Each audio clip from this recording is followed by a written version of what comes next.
अस्सलाम वालेकुम क्लास। आज की इस वीडियो में हम जो है वो चैप्टर नंबर 2 का आगाज़ कर रहे हैं और चैप्टर का नाम है एटॉमिक स्ट्रक्चर। तो आइए जो है क्वेश्चन नंबर 1 से स्टार्ट लेते हैं। क्वेश्चन नंबर 1 है कि what do you know about atoms? Atoms के बारे में आप क्या जानते हैं? तो एटम्स क्या होता है? Atoms, the word atom is derived from the Greek word Atmos, means individual, indivisible, which was first described by the Greek philosopher Democritus. Atom जो है वो ड्राइव होता है ग्रीक वर्ड से। उसका पहला नाम था एटोमस। ये एमसीक्यूज में पूछ सकते हैं। इसका मतलब होता है indivisible, which was first described bye a Greek philosopher जो थे वो डेमोक्रिटस। उन्होंने जो है वो इसको फर्स्ट टाइम डिस्क्राइब किया था।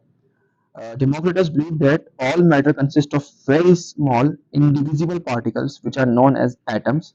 उनका क्या मानना था? उनका मानना ये था कि जो एटम्स होते हैं या मैटर जो होता है वो जो सबसे स्मॉलेस्ट, जो सबसे छोटा उसका जो पार्टिकल है, जो सबसे उसका छोटा पार्टिकल जो मजीद डिविजिबल नहीं हो सकता, वो एटम कहलाता है।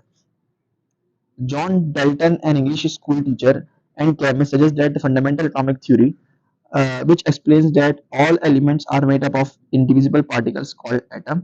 जॉन डल्टन जो कि इंग्लिश स्कूल टीचर भी थे, केमिस्ट भी थे, उन्होंने भी जो है वो सजेस्ट ये किया था, जो फंडामेंटल एटॉमिक थ्योरी थी, कि जो हमारे पास मेटल्स होते हैं, उनके जो इंडिविजुअल पार्टिकल्स होते हैं वो एटम्स होते हैं। ठीक है। अच्छा, Dalton assumed that no particle smaller than an atom exists, but by the passage of time, new experiments show that an atom is composed of even smaller particles, which are known as subatomic particles. Dalton ने assume किया था कि भाई इससे छोटा कोई particle नहीं होता है, एटम से छोटा कुछ भी नहीं होता, लेकिन with the passage of time, वक्त के साथ साथ हम न्यू एक्सपेरिमेंट करते गए और हमने यही देखा कि एटम को मजीद हिस्सों में तोड़ा जा सकता है, जिसको हम सब एटॉमिक पार्टिकल्स कहते हैं। ठीक है। और वो कौन कौन से होते हैं हम ये बात जानते हैं, electron, proton and neutron. Question number 2 में बस क्या है, who discovered electron, proton and neutron? किसने भी इलेक्ट्रॉन, प्रोटॉन, न्यूट्रॉन डिस्कवर किए थे?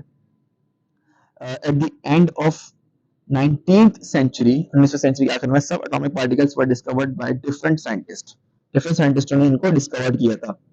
First sub atomic particle electron discovered by M Faraday. M Faraday जो थे वो फर्स्ट साइंटिस्ट थे जिन्होंने जो है वो इलेक्ट्रॉन को डिस्कवर किया था पहली दफा। और इन तीनों पार्टिकल से पहले इलेक्ट्रॉन ही डिस्कवर हुआ था। ठीक है। इसकी एक वजह ये भी है कि इलेक्ट्रॉन जो होते हैं वो हमारे पास एटॉमिक शेल्स में होते हैं, और एटॉमिक शेल जो होता है वो बाहर होता है न्यूक्लियस से, तो उसको डिस्कवर करना भी निस्बतन आसान था एज कम्पेयर टू इलेक्ट्रॉन। अच्छा, William Crookes and J J Thomson, the second sub atomic particle proton, identified the Goldstein and Ernest. अच्छा, इलेक्ट्रॉन किसने दरियाफ्त किया था? William Crookes and J J Thomson ने। ठीक है ना। Faraday, William Crookes and J J Thomson, इन तीनों ने किया था। ठीक है। और जबकि प्रोटॉन किसने डिस्कवर किया था? गोल्डस्टाइन एंड अर्नेस्ट रदरफोर्ड, इन दोनों ने किया था। जबकि जो थर्ड सब एटॉमिक पार्टिकल था न्यूट्रॉन, वो चैडविक ने डिस्कवर किया था। क्वेश्चन नंबर 3 क्या है हमारे पास, what does Dalton's atomic theory explains? Dalton atomic theory किसने एक्सप्लेन की थी? Dalton atomic theory explain, Dalton atomic theory क्या एक्सप्लेन करती है? डाल्टन एटॉमिक थ्योरी जो है वो एक्सप्लेन करती है कि chemical nature of matters and the existence of indivisible atoms, but all of these findings were a milestone in the knowledge of atomic structure which we have now. Delta atomic theory क्या explain करती है? Explain करती है chemical nature of matter की, chemical nature क्या है matter की, और इसके अलावा सब जो इंडिविजुअल हमारे पास इंडिविजिबल एटम्स थे जिसको मजीद हम तोड़ नहीं सकते थे, इसकी भी एग्जिस्टेंस डेल्टा एटॉमिक थ्योरी ने ही बताई थी। और जबकि ये जो हमारे पास उस टाइम की नॉलेज थी, उस सेंचुरी की, उस वक्त की जो नॉलेज थी, वो हमें बड़ी मददगार साबित हुई। किसमें? कि हमने जो है एटॉमिक स्ट्रक्चर बना पाया। एटॉमिक स्ट्रक्चर क्या होता है? एटॉमिक स्ट्रक्चर वही बता रहा होता है कि हमारे पास जो है वो न्यूक्लियस होता है, न्यूक्लियस के अंदर प्रोटॉन, न्यूट्रॉन होते हैं, और इसके साथ साथ जो हमारे पास वो शेल्स होते हैं उनमें इलेक्ट्रॉन्स होते हैं। ठीक है। क्वेश्चन नंबर 4 हमारे पास क्या है, डिस्क्राइब द चार्ज ट्यूब, क्या यानी cathode ray experiment for the discovery of the electron. Electron की डिस्कवरी हमने बतानी है, कैथोड रेस के बारे में बताना है कि कैथोड एक्सपेरिमेंट क्या था, या डिस्चार्ज ट्यूब क्या होती है, और किस तरीके से इलेक्ट्रॉन जो है वो डिस्कवर्ड हुए थे। ये बड़ा इंपॉर्टेंट सवाल है, पेपर में आ जाता है, अक्सर आ जाता है, और ये चैप्टर भी बहुत इंपॉर्टेंट है, तो इसको आपने लाजमी सही से पढ़ना है। अच्छा, डिस्कवरी ऑफ इलेक्ट्रॉन किस तरीके से हुई थी? Electron is the lightest particle carrying negative charge in an atom, discovered by J Thomson and William Crook. ठीक है, इलेक्ट्रॉन सबसे लाइटेस्ट है, और क्यों लाइटेस्ट है? क्योंकि ये एनर्जी लेवल्स में यानी शेल्स में जो है वो रिसाइड करता है, शेल्स में रोटेट करता है, और जबकि प्रोटॉन और न्यूट्रॉन जो होते हैं ये हैवी हैवी वेट होता है कंपेयर टू इलेक्ट्रॉन्स, और ये जो है वो न्यूक्लियस में रिसाइड करते हैं। न्यूक्लियस मींस जो बीच में जो एक सॉलिड पार्ट होता है एटम का। ठीक है, इलेक्ट्रॉन जो होते हैं वो नेगेटिव चार्ज रखते हैं, ये बात हमें पता है, और जबकि प्रोटॉन जो होते हैं वो पॉजिटिव चार्ज रखते हैं, और न्यूट्रॉन जो होते हैं वो न्यूट्रल होते हैं। ठीक है, अब डिस्चार्ज ट्यूब एक्सपेरिमेंट क्या है, कैथोड रेज क्या होते हैं, आइए इस पर बात करते हैं। The apparatus used for the type of experiment is called a discharge tube.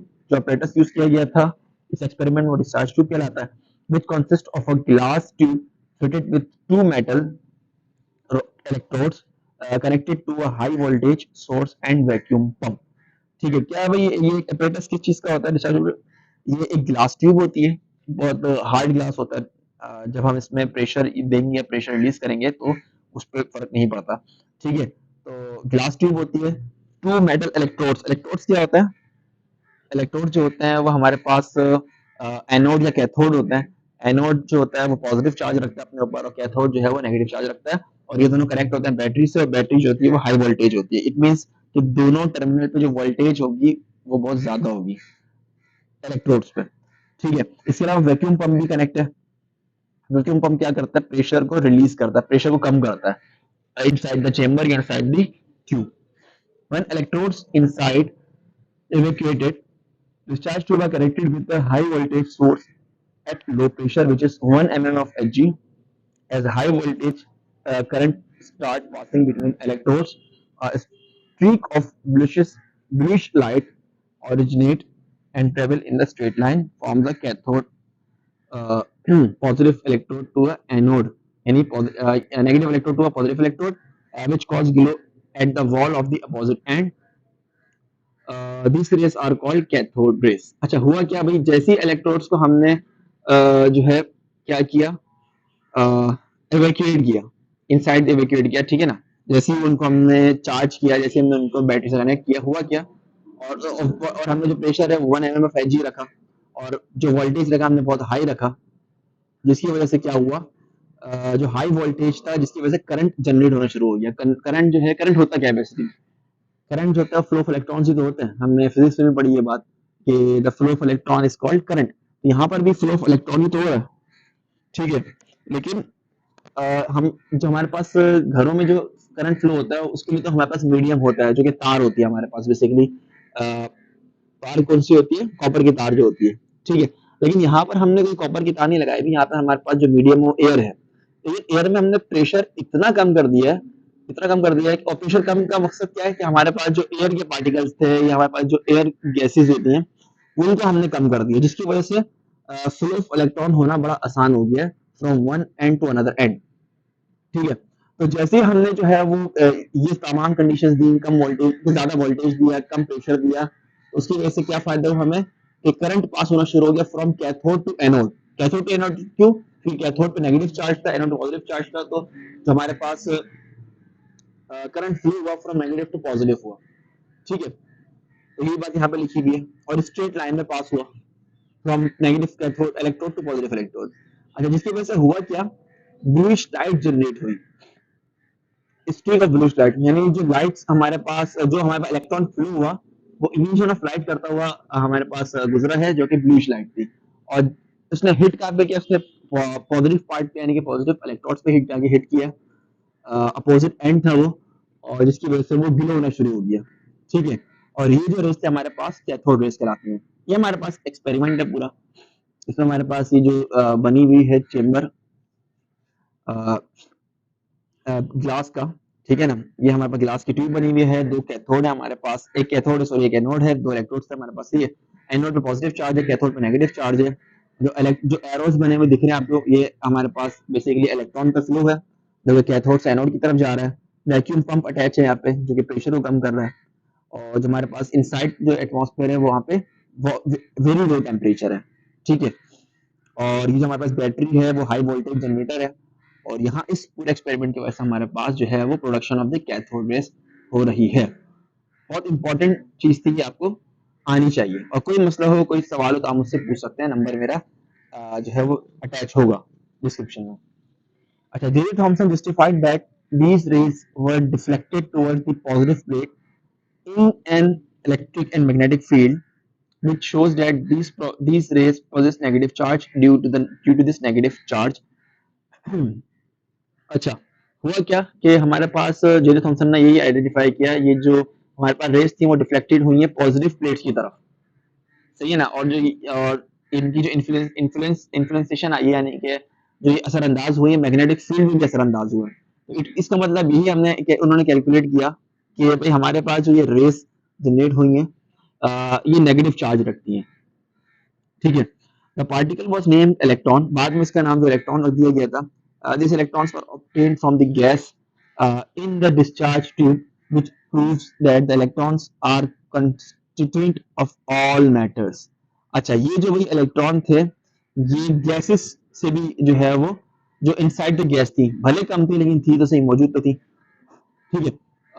तो एक हुआ क्या कि इन गैसेस से भी जो है वो इलेक्ट्रॉन जनरेट होना शुरू हो गया, जिससे ये पता चला ये जो इलेक्ट्रॉन्स हैं ये सिर्फ मेटल में ही नहीं, ये किसी कैथोड या इलेक्ट्रोड पे ही नहीं, बल्कि जो है वो गैसेस में भी, हर मैटर में पाए जाते हैं, ठीक है। तो अब आगे चलते हैं। क्वेश्चन नंबर 5 है आपके पास जो आ जाता है पेपर में, describe the properties of the cathode rays. अक्सर ये मर्ज करके भी लॉन्ग में आ जाता है कि भाई कैथोड रे एक्सपेरिमेंट है क्या, उसको बताएं और इसकी प्रॉपर्टीज भी डिस्क्राइब करें कैथोड रेस। तो क्या क्या प्रॉपर्टीज है इनकी भाई?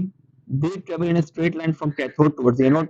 जो इलेक्ट्रॉन्स थे वो स्ट्रेट लाइन में ट्रेवल करता है, जिस तरीके से लाइट जो है वो स्ट्रेट लाइन में ट्रेवल करती है, ठीक है। They produce a sharp shadow of an opaque object place in their path. अगर हम इनको जिस तरीके से, अगर हम लाइट को जो है वो पास इट ऑन करते हैं, लाइट को जो है वो टॉर्च करते हैं, तो अगर उसके बीच में कोई आ जाती है, कोई ऑब्जेक्ट आ जाता है तो उसका शेडो बन जाता है। इसी तरीके से इलेक्ट्रॉन्स भी जब one path to another point जो है वो जब जा रहे होते हैं एक पॉइंट से दूसरे पॉइंट पे, तो उनकी उनकी जो रास्ते में कोई भी ऑब्जेक्ट होगा वो क्या होगा, बेसिकली उसके शेडो फॉर्मेशन होगी। अच्छा, they have a negative charge and bends toward the positive plate in electric and magnetic field. अच्छा, हुआ क्या भाई कि इनके नेगेटिव चार्ज है। क्यों नेगेटिव चार्ज है?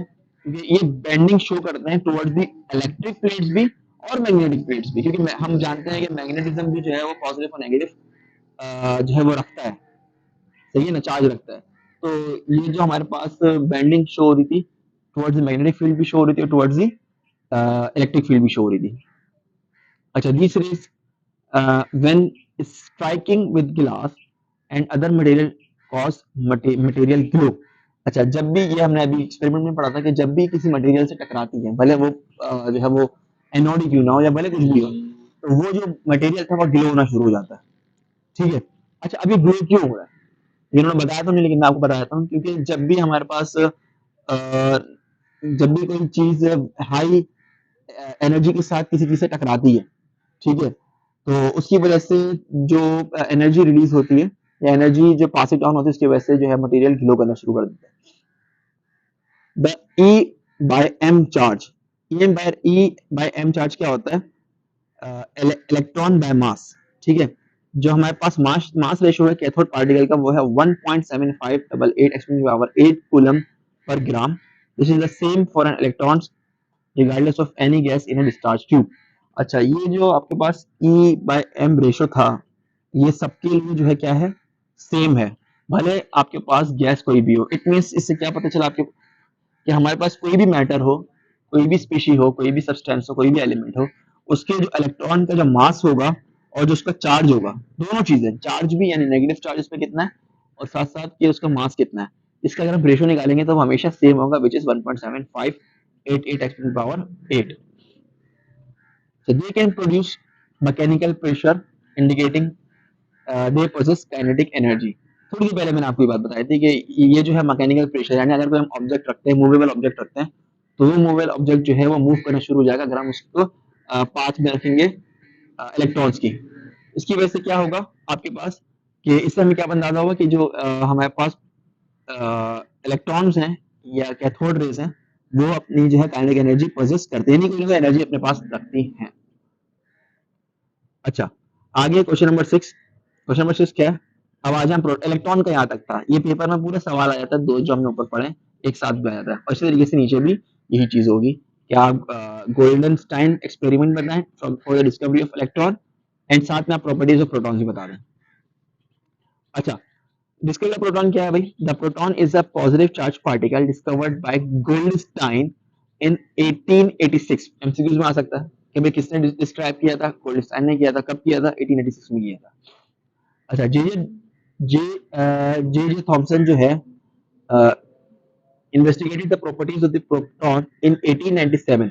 1897 में जो है इन्होंने प्रॉपर्टीज को डिस्कवर किया था। अच्छा, प्रोटॉन तो उन्होंने कर दिया था डिस्कवर 1886 में, लेकिन 1897 11 साल बाद इन्होंने उसकी प्रॉपर्टीज को भी डिस्क्राइब किया था। Protons were observe in the same apparatus of cathode rays tube but with the perforated cathode. भाई यहाँ पर उन्होंने थोड़ा सा जो है वो अल्टरनेट किया था। क्या किया था? सेम इन्होंने एक्सपेरिमेंट उठाया, सेम जो है वो कॉपी मारी किसकी? जो ऊपर वाले भाई साहब थे उनकी। और वो करा क्या इन्होंने कि उन्होंने इस दफा जो कैथोड था हमारे पास, जहां से जो वो जनरेट हो रहे थे, क्या जनरेट हो रहे थे? कैथोड रेस यानी इलेक्ट्रॉन जनरेट हो रहे थे। उन्होंने उस कैथोड को क्या किया? परफोरेटेड यानी सुराख वाले ले लिए थे, उनमें होल्स थे। Goldstein discovered that not only negative charge cathode rays but positive charge rays are moving in a opposite direction of perforated cathode। ठीक है भाई, उन्होंने सिर्फ ये देखा कि सिर्फ और सिर्फ इलेक्ट्रॉन ही नहीं मूव कर रहे बल्कि पॉजिटिव चार्ज भी जो है वो मूव कर रहा है from anode to cathode. These positive rays pass through the holes of the cathode and where they were collected, they were where they strike caused the glow of the tube। these rays named canal rays। अच्छा, हुआ क्या कि भाई इन्होंने जब हमारे पास electrode था उसको परफोरेटेड लिया, सुराख वाला लिया, तो जो पॉजिटिव रेज थी जो एनोड से आ रही थी कैथोड की तरफ, वो जो है वो पास इट ऑन होना शुरू हो गई from the holes of the cathode. Hole of the cathode से वो पास होना शुरू हो गई थी। ठीक है, जिसकी वजह से क्या हुआ था? उनको हम कलेक्ट करना शुरू, या वो स्ट्राइक करना शुरू हो गई थी किससे? ट्यूब से। जो back side of the cathode रहती है उसके बैक साइड पे जो हमारे पास ट्यूब का हिस्सा था वहां पे आके स्ट्राइक करना शुरू पॉजिटिव है, और वो हिस्सा ग्लो करना शुरू, क्योंकि हम ये बात जानते हैं कि जब भी मटेरियल से स्ट्राइक करते हैं, भले वो पॉजिटिव रेज हो भले वो नेगेटिव रेज हो, the material starts to glow, material glow होना शुरू हो जाता है। तो वहां से पता चला कि भाई यहाँ पर हमारे पास दो रेज हैं, एक नेगेटिव है और एक पॉजिटिव है।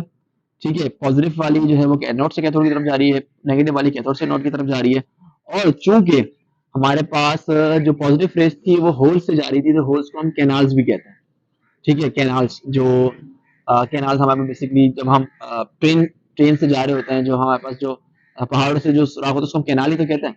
इसीलिए जो है इसका नाम हमने कैनाल रेज भी रखा, जिसको हम बाद में प्रोटॉन के नाम से जानते हैं। कैनाल ये एमसीक्यू में जाया था। अच्छा, canal rays are not emitted by anode but they are result of striking electrodes with the residual gas molecule in the discharge tube। अच्छा, मजे की बात कि ये जो कैनाल रेज थी ये तो वहां से नहीं आ रही थी, एनोड से नहीं आ रही थी, क्योंकि हमारे पास तो इलेक्ट्रॉन फ्लो करता है। ठीक है ना, पॉजिटिव तो बेसिकली एक वैलेंसी होती है जो जनरेट हुई है, जो अट्रैक्ट करती है इलेक्ट्रॉन को, ताकि इलेक्ट्रॉन फ्लो करे फ्रॉम कैथोड टू एनोड। ठीक है, पॉजिटिव रेस जो होती है वो एनोड कभी भी जनरेट नहीं कर सकता, क्योंकि उसके पास देखो डेफिशिएंसी है, वो क्या जनरेट करेगा? तो होता क्या है, जो हमारे पास इलेक्ट्रॉन्स होते हैं वो स्ट्राइक करते हैं किसको? गैसेस को, जो इनसाइड द ट्यूब हमारे पास प्रेजेंट है, जिसकी वजह से क्या होता है, हमारे पास इलेक्ट्रॉन जो है वो निकल जाता है। किसमें से इलेक्ट्रॉन निकल जाता है? जो हमारे पास गैसेस हैं उनके बैलेंस शेल में से एक इलेक्ट्रॉन निकल जाता है, एक या दो इलेक्ट्रॉन निकल जाता है। ठीक है, तो यही हमारे पास जो नीचे इक्वेशन लिखी वही बता रही है कि इलेक्ट्रॉन ने स्ट्राइक किया किसी भी मैटर को, मैटर गैस हो सकती है, और इसी वजह से क्या हुआ, उसको जो वैलेंस इलेक्ट्रॉन था, जो उसके आउटर मोस्ट शेल में एक इलेक्ट्रॉन था या दो इलेक्ट्रॉन, जितने भी इलेक्ट्रॉन थे उसमें से एक इलेक्ट्रॉन जो है वो निकल जाएगा। ठीक है, और उस एक इलेक्ट्रॉन निकलने के बाद इलेक्ट्रॉन तो चला गया, जो हमारे पास इलेक्ट्रॉन निकलने की वजह से जो हमने जो है वो उसके बारे में पढ़ा भी था, आयंस के बारे में पढ़ा था इससे पहले वाले चैप्टर में। तो उस वो आयंस जनरेट हो जाता है, आयंस के ऊपर पॉजिटिव चार्ज होता है। ठीक है, इलेक्ट्रॉन एक निकल गया, प्रोटॉन और इलेक्ट्रॉन की तादाद में फर्क आ गया, प्रोटॉन एक ज्यादा हो गया एज कम्पेयर टू इलेक्ट्रॉन। इसकी वजह से क्या हुआ, हमारे पास जो पूरा जो एटम था उसके ऊपर पॉजिटिव चार्ज आ चुका है। अब ये जो पॉजिटिव चार्ज था ये कहाँ जाएगा, ये जाएगा कैथोड की तरफ जिसके ऊपर नेगेटिव चार्ज है, क्योंकि जैसे उसके ऊपर पॉजिटिव चार्ज अट्रैक्ट होना शुरू हो जाएगा किसकी तरफ, एनोड की सॉरी कैथोड की तरफ। और जैसे ही कैथोड की तरफ गया ये होल से निकलता हुआ कहाँ स्ट्राइक कर गया, हमारे पास गिलास के ऊपर स्ट्राइक कर गया, और उस गिलास के ऊपर जाने के बाद जैसे ही वो स्ट्राइक किया वो ग्लो होना शुरू हो गया। तो आइए बात समझ, ये बात आप क्लियर रख लें कि जो हमारे पास पॉजिटिव रेज हैं ये एनोड से नहीं आ रही हैं, बल्कि कहाँ से आ रही हैं, ये जो भी गैस पार्टिकल था हमारे पास उसके ऊपर इलेक्ट्रॉन ने स्ट्राइक किया, और इलेक्ट्रॉन स्ट्राइक करने के बाद जो हमारे पास जो भी गैस थी उसके जो इलेक्ट्रॉन था वो एक इलेक्ट्रॉन जो था वो उसमें से निकल गया स्ट्राइक होने के बाद। ठीक है, उस इलेक्ट्रॉन के निकलने की वजह से क्या हुआ, ओवरऑल जो चार्ज था एटम के ऊपर वो पॉजिटिव आ गया। और जैसे ही पॉजिटिव चार्ज आया वो किसकी तरफ जाना शुरू हो गया, कैथोड की तरफ। और जैसे कैथोड की तरफ गया, कैथोड से टकरा भी सकता है वो, बहुत से हमारे पास जो थे कैथोड से टकराए भी होंगे, लेकिन बहुत सारे उस जो हमारे पास होल था उस होल में से निकल जाएंगे। ठीक है, और जैसे ही होल में से निकलेंगे अब वो स्ट्राइक करेंगे किसके ऊपर, अपना जो है गिलास के ऊपर, और वहां पे ग्लो होना शुरू हो जाएगा। अच्छा, electron ionize the gas molecules flow. ठीक है, ये हमारे पास नीचे हमने जिस तरीके से आयनाइज हो रही गैस हमने नीचे बता दिया है इक्वेशन में। अच्छा, Goldstein justified that atoms are electrically neutral. Electrically neutral होते हैं भाई, जैसे मैंने थोड़ी देर पहले बताया था कि number of electron number of proton बराबर होते हैं जब तक कि हम छेड़े ना उसको। जैसे हमने इलेक्ट्रॉन को छेड़ा, इलेक्ट्रॉन को निकाल दिया, तब वो पॉजिटिव चार्ज आयन बन चुके हैं। ठीक है, अच्छा, इलेक्ट्रिक न्यूट्रल होता है while electrons carry a negative charge. ठीक है, it means for each electron there must be one equivalent positive charge to neutralize that electron. ठीक है भाई, ये बात अभी थोड़ी पहले मैंने बताई थी कि अगर एक इलेक्ट्रॉन है तो एक ही प्रोटॉन होगा, दो इलेक्ट्रॉन है तो दो प्रोटॉन होगा, इक्वली न्यूट्रल होना चाहिए ओवरऑल एटम हमारे पास। This particle is called proton. जिस पार्टिकल जो प्रोटॉन जो पॉजिटिव चार्ज रखता है वो प्रोटॉन होता है, and it is a fundamental particle of an atom. और ये भी फंडामेंटल पार्टिकल है एटम का। ये हमारे पास जो है वो मौजूद है। यहाँ से इलेक्ट्रॉन निकले होंगे, वेरी लो टेम्परेचर तक। ये रेड ग्लो जो है वो बिहाइंड द कैथोड हमारे पास जो भी वो था अपना जो भी गिलास की जो एरिया था वो ग्लो होना शुरू हो गया रेड में। ठीक है, और ये हमारे पास परफोरेटेड कैथोड है, आप होल देख सकते हैं, इस होल्स में से जो है वो पॉजिटिव रेस गई होंगी। ठीक है, यहाँ जो पॉजिटिव पॉजिटिव पॉजिटिव गोल दायरे में लगे हुए हैं ये बेसिकली गैस है। ये गैस जो है वो स्ट्राइक हुई होंगी किससे, इलेक्ट्रॉन से, और पॉजिटिव चार्ज जनरेट हुआ होगा। और ये जो रेड कलर में जो एरो बता रहा है ये इन्हीं कैनाल रेस की जो है वो डायरेक्शन बता रहा है कि ये जो हमारे पास है वो नेगेटिव से पॉजिटिव की तरफ जा रही है। ठीक है, बाकी सब वही चीजें जो हमने इससे पहले पढ़ी थी कैथोड रेस में। अच्छा, अब सवाल क्या है कि कैनाल रेस क्या होती है। ठीक है, कैनाल रेस क्या है हमारे पास, प्रॉपर्टीज ऑफ कैनाल रेस क्या है हमारे पास, they travel in straight line from anode towards the cathode. ये जो है वो स्ट्रेट लाइन में ट्रेवल करती है जिस तरीके से कैथोड रेस करती थी। बस फर्क ये है कि ये एनोड से कैथोड की तरफ करती है, वो कैथोड से एनोड की तरफ करती थी। They produce a sharp shadow of an object in their path. Same कहानी है जैसे इलेक्ट्रॉन की थी कि ये भी जो है वो शेडो फॉर्मेशन करती हैं। जिस तरह की शेडो फॉर्मेशन करते हैं अगेन क्योंकि ये भी काइनेटिक एनर्जी रखते हैं, ये आपको एंड में बताएंगे भी। अच्छा, they have a positive charge and bend towards the negative plate and in electric and magnetic field। Same सिर्फ अपोजिट डायरेक्शन है क्या किसकी, इलेक्ट्रॉन से प्रोटॉन की, कि भाई ये बेंडिंग शो करती है इलेक्ट्रिक एंड मैग्नेटिक फील्ड में टुवर्ड्स दी नेगेटिव चार्ज, भले मैग्नेटिक फील्ड हो या इलेक्ट्रिक फील्ड हो। The E by M ratio charge and mass ratio यानी चार्ज टू मास रेशियो कहलाता है ये, of positive particles are much smaller than an electron, much smaller है भाई। क्यों स्मॉलर है, ये बात हम जानते हैं, इसका मास भी ज्यादा है। और मास जो डिनोमिनेटर में है क्योंकि मास इसका ज्यादा है, चार्ज शायद सेम हो। ठीक है, लेकिन मास ज्यादा होने की वजह से जो हमारे पास ओवरऑल रेशियो बनेगा वो कम बनेगा as compare to the electrons. It varies according to the nature of the gas present in the tube. अच्छा, ये वेरी करता है भाई, ये वेरी करता है कि हमारे पास जो है वो गैस कौन सी प्रेजेंट है। क्यों भाई, क्यों वेरी करेगा, क्योंकि पहले इलेक्ट्रॉन इंडिविजुअली मूव कर रहा था, एक ही इलेक्ट्रॉन था, हम बात कर रहे थे एक ही इलेक्ट्रॉन की, तो वो तमाम इलेक्ट्रॉन जो थे वो सेम थे सबके, तमाम एलिमेंट्स के तमाम मैटर्स के जो इलेक्ट्रॉन है वो क्या होंगे, सेम होंगे, क्योंकि वैलेंस शेल में इलेक्ट्रॉन है, तमाम का मास भी सेम होगा, तमाम का चार्ज भी सेम होगा। तो तमाम स्पीशीज जो भी पूरी यूनिवर्स में पाई जाती हैं उन तमाम की इलेक्ट्रॉन का जो चार्ज और मास रेशियो होगा वो सेम होगा, क्योंकि उनका चार्ज भी सेम और मास भी सेम है। लेकिन प्रोटॉन का नहीं हो सकता भाई, क्यों नहीं हो सकता? ये सवाल है। जवाब इसका ये है कि हमारे पास जो भी पॉजिटिव चार्ज जनरेट हो रहा था वो कहाँ से हो रहा था? क्या वो कैथोड रे दे रही थी? क्या वो जो है सॉरी एनोड दे रहा था? क्या वो कैथोड दे रहा था? नहीं। वो कौन दे रहा था? वो आइंस दे रहे थे। क्या आइंस तमाम सेम होते हैं? अच्छा, आइंस बनते किससे? गैसेस पार्टिकल्स के बनते हैं। गैसेस पार्टिकल हो सकते हैं या कोई भी मैटर हो सकता है, कोई भी सब्सटेंस हो सकता है, कोई भी एलिमेंट हो सकता है। क्या तमाम एलिमेंट सेम है? क्या तमाम एलिमेंट का मास सेम है? नहीं, डिफरेंट है। तभी तो हमने पीरियोडिक टेबल बनाया था। और पीरियोडिक टेबल बनाने का मकसद ये था कि हम उनको प्लेसमेंट करें उनके atomic number and atomic masses की बेसिस पे। और ये बात हम जानते हैं कि तमाम एलिमेंट्स का atomic mass and atomic number different होता है। इट मींस जब पॉजिटिव पार्टिकल्स जनरेट हुए हैं, अगर वो डिफरेंट गैसेस के हैं तो उनके ऊपर जो चार्ज और मास रेशो आएगा वो डिफरेंट आएगा। जितनी हैवी गैस होगी, ऑफ कोर्स लाइट और हैवी हो सकते हैं, जिनका एटॉमिक नंबर एटॉमिक मास ज्यादा होगा वो हैवी गैस होंगी, क्योंकि उनकी number of proton and number of neutron जो कि न्यूक्लियस में है उनकी तादाद ज्यादा होगी, तो वो भारी होंगे। और जब हम उनके चार्ज टू मास रेशो निकालेंगे तो वो कम आएगा एज कम्पेयर टू लाइटर। क्यों भाई कम आएगा? क्योंकि उनका मास ज्यादा है और मास डिनोमिनेटर में ई बाई एम है। अगर एम बाई ई होता तो जितना ज्यादा मास होता उतना ही ज्यादा चार्ज टू मास रेशो होता, लेकिन ई बाई एम है, मास उन्होंने नीचे रखा हुआ है, तो इसलिए जितनी ज्यादा हैवी चार्ज होगी, हैवी मास होगा, उतना ही कम आपके पास ई बाई एम रेशो होगा। I hope you understand. नहीं समझ आया तो आप अगेन पूछ सकते हैं, कोई मसला नहीं है। आप व्हाट्सएप पे मुझे मैसेज करें, जो भी चीज समझ नहीं आए, एक्स वाई जेड, ठीक है, मैं आपको इंशाल्लाह जवाब दूंगा। अच्छा, are much smaller than an electron, बिल्कुल ठीक है। It varies according to the nature, ये बता दिया मैंने आपको। अच्छा, the mass of proton is 8 1836 times more than the electron.